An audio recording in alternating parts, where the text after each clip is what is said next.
नमस्कार दोस्तों, आज मैं आपको बहुत ही प्यारी कहानी सुनाना चाहती हूँ, जिसे सुनकर आपकी भी आंखों में आंसू ज़रूर आ जाएंगे। तो चलिए तो फिर शुरू करते हैं कहानी।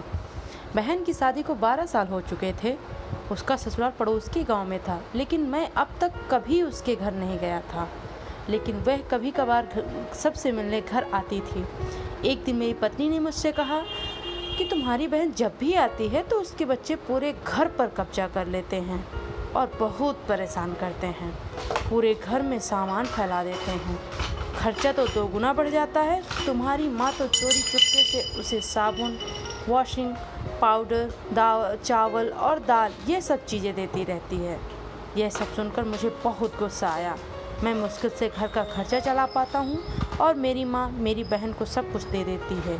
एक बार बहन घर आई थी, तभी उसके बेटे ने टीवी का रिमोट ही तोड़ दिया।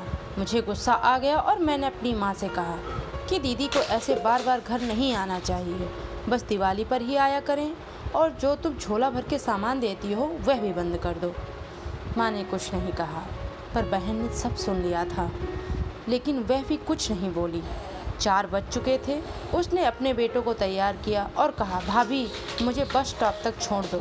मैंने ऐसे ही झूठ मूठ दीदी को बोला, जा रही हो दीदी, कुछ दिन और रुक जाती। उसने मुस्कुराते हुए कहा, अरे नहीं, बच्चों की छुट्टियां खत्म हो रही हैं, हमें जाना चाहिए अब। एक दिन हम दोनों भाइयों के बीच ज़मीन का बंटवारा होने वाला था। तभी दीदी भी आई थी, लेकिन मैंने उनसे सीधे कह दिया कि मैं अपने हिस्से से कुछ नहीं दूंगा। माँ ने कहा कि बेटी का भी अधिकार होता है, लेकिन मैंने उसे चिल्लाकर कहा कि मैं उससे कुछ नहीं दूंगा। दीदी सामने बैठी थी पर कुछ नहीं बोल रही थी।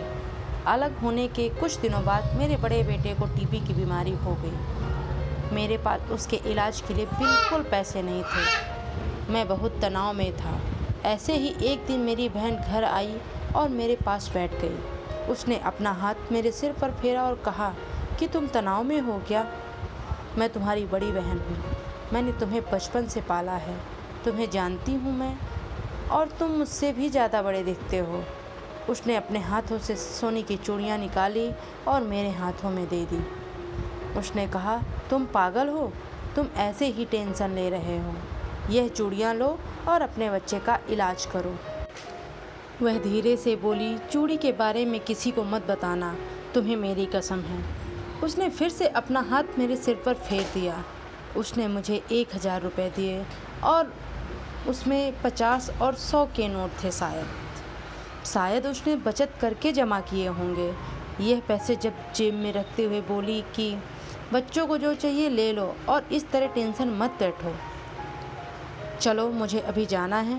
बच्चे स्कूल गए थे, इसलिए सोचा जल्दी जाकर भाई को मिलकर आऊँ, इसलिए आ गई। तभी मेरा ध्यान दीदी के पैरों पर गया। उसने टूटी हुई चप्पल पहन रखी थी और पुराना दुपट्टा पहना था। वह जब भी घर आती थी उसके कंधे पर हमेशा वही दुपट्टा रहता था। बहुत जल्दबाजी में चली गई और मैं कुछ नहीं बोल पाया। हाथों में वह चूड़ियाँ लिए मैं ज़ोर ज़ोर से रो रहा था। हम भाई कितने स्वार्थी होते हैं ना, पल भर में बहन को पराया कर देते हैं, और बहनें अपने भाई का जरा सा भी दर्द बर्दाश्त नहीं कर पाती। उसके घर में वह कई समस्याओं का सामना करती हैं। दोस्तों, हमें थोड़ा समय देकर और अपनी बहन से हालचाल पूछना चाहिए। बस एक पल के लिए मुस्कुराएंगे, उतना काफ़ी है। उन्हें हमसे और कुछ नहीं चाहिए होता है। यह सच है। किसी ने कहा है कि एक बहन दूसरी माँ होती है। धन्यवाद।